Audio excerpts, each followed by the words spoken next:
Hello everyone, welcome to Sreelaya's channel.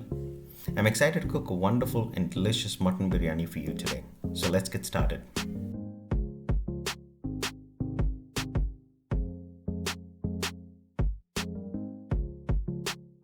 The first step is to prep the mutton. For this we'll need 700 grams of mutton. Add 1 tablespoon chili powder, half a teaspoon turmeric, 1 teaspoon salt, 1 tablespoon ginger garlic paste. Give it a good mix. Add 3 cups of water. Put the lid back on and let it cook for about 3 whistles. Now keep in mind, if your mutton is really tender, then about 3 to 4 whistles should do. Otherwise, about 5 should do the work.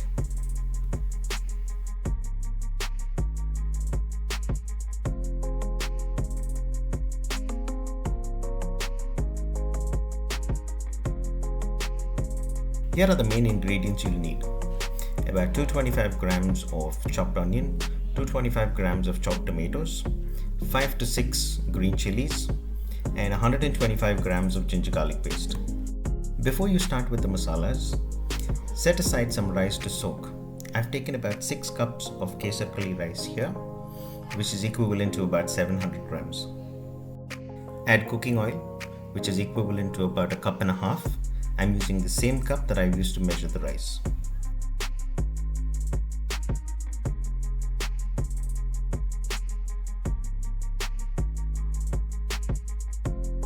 The spices go in next.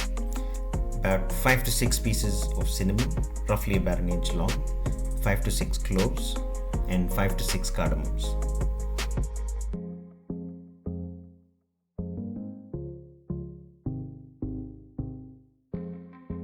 Add chopped onions immediately after the spices and saute them well until the onions turn golden brown in color.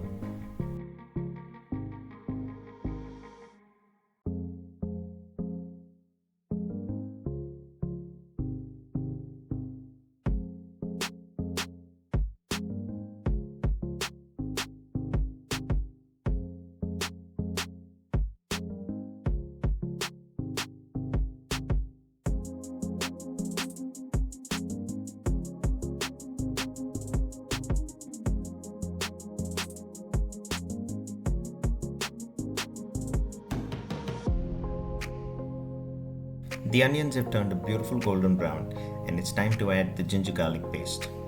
After you've added the ginger garlic paste, saute continuously so that the ginger garlic paste doesn't stick to the base and get burnt.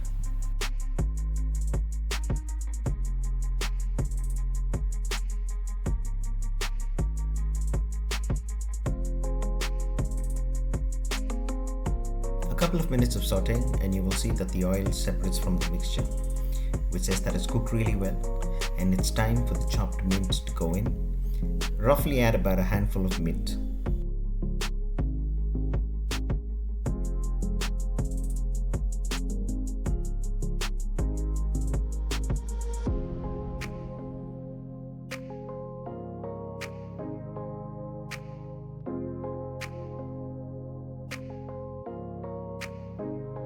Saute the mint with the onions and ginger garlic paste for a couple of minutes, and it's time for you to add the mutton.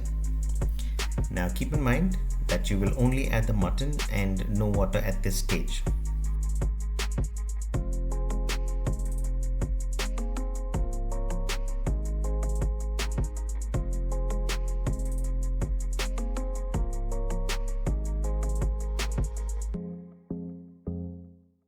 Give it a good mix until the meat has blended well with the onions and ginger garlic paste.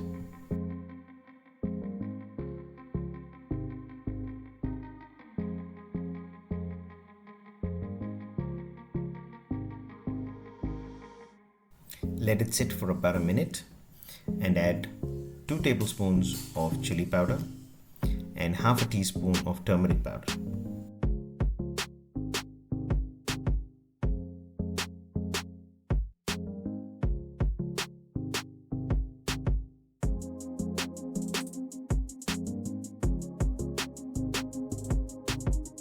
After you've mixed the masala well, it's time for you to add the tomatoes.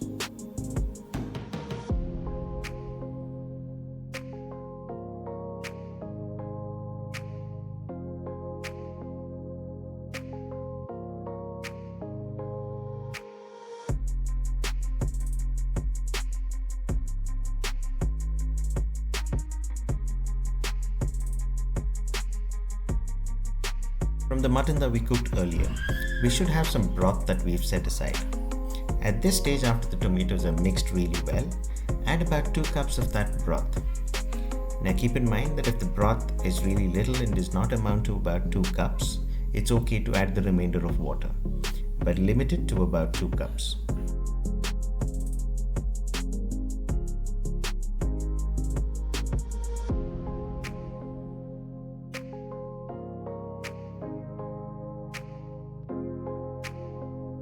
Give it a good mix, put the lid back on and let the tomatoes cook for a couple of minutes. Cook them until the tomatoes have dissolved and have reached a gravy-like texture.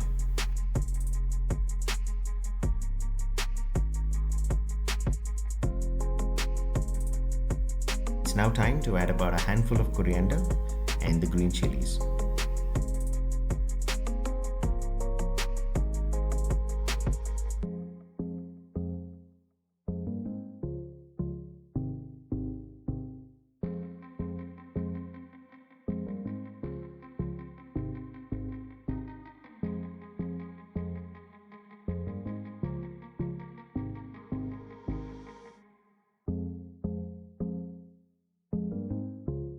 Mix the coriander and green chilies well with the masalas. You should now see that the oil rises up to the top, which says that they've really blended well and cooked really well, and now is the time for you to add that curd.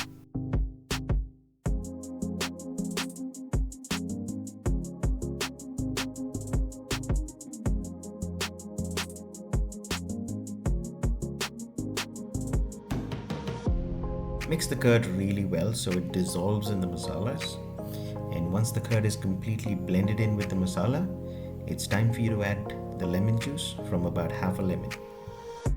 Unlike the jeera rice, Kesar Kali rice does not have the aroma that the jeera rice brings in. And here's a magic for that. Add 1 full Pandan Leaf to the masala at this stage. For those of you who haven't heard about a Pandan Leaf, Pandan Leaf gives you the same aromas that a good quality jeera rice would give you. And adding Pandan leaves helps you infuse those flavors into the masala and into the rice. Given that we've added 6 cups of rice, I'm adding 6 teaspoons of salt at this stage.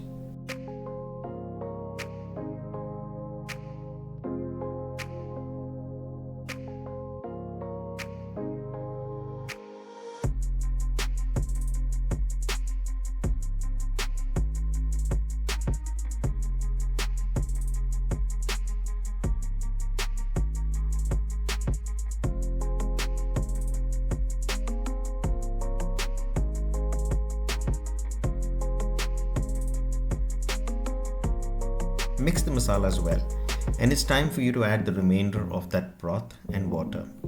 Now both the broth and water should amount to about 8 cups. Now we've taken 6 cups of rice, which is equivalent to 12 cups of water, but because we are cooking the biryani on dum or indirect heat, we will only add about 10 cups of water.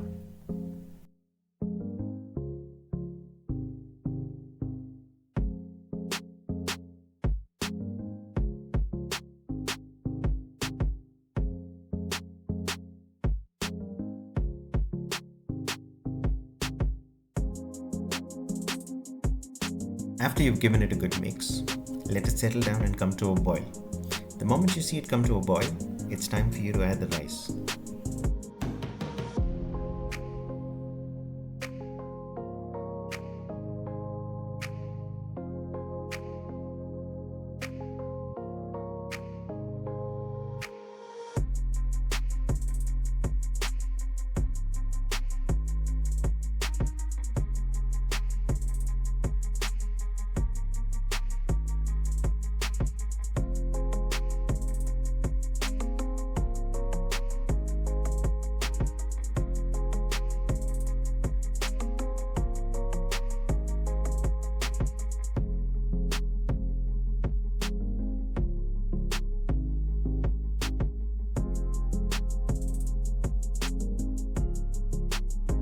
Mix the rice really well and put the lid back on and let it come to a boil.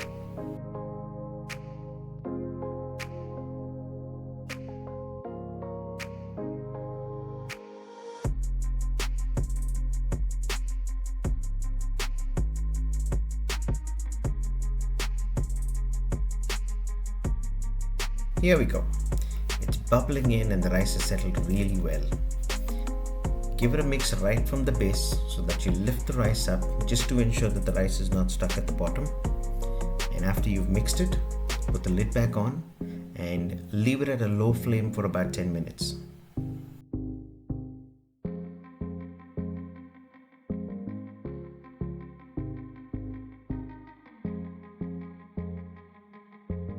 Cooking the rice on a really low flame for about 10 minutes helps the rice cook really well and absorb all of the liquids from the masala.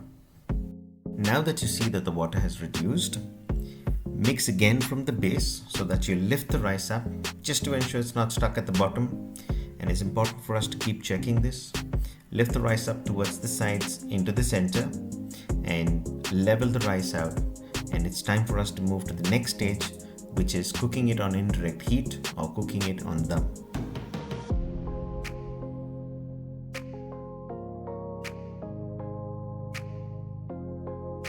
Place a flat iron pan on the stove. Transfer the vessel back and ensure that you put something really heavy on the top of the lid so that the steam doesn't escape from the vessel. This is to ensure that the rice really cooks well. And this entire process of cooking on dum would last for about 15 minutes. 5 minutes on an extremely high flame and 10 minutes on an extremely low flame.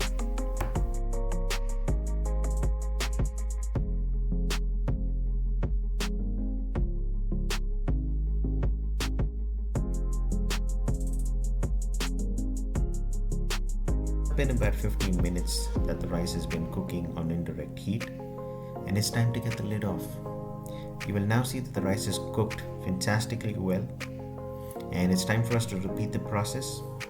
Lift the rice from the bottom into the center and do this along the sides.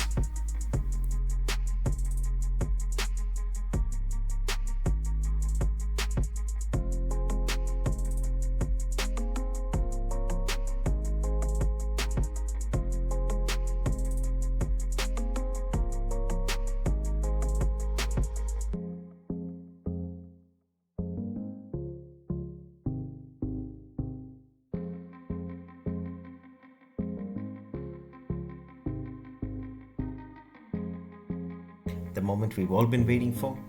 It's time to serve and enjoy that delicious mutton biryani that we've just made. To make things easy for you, I have listed the complete ingredients in the description. Don't forget to take a look. Thank you for watching. Don't forget to like and share, subscribe, and click that magic bell icon because that will tell you when my new videos are up. God bless you and have a wonderful day.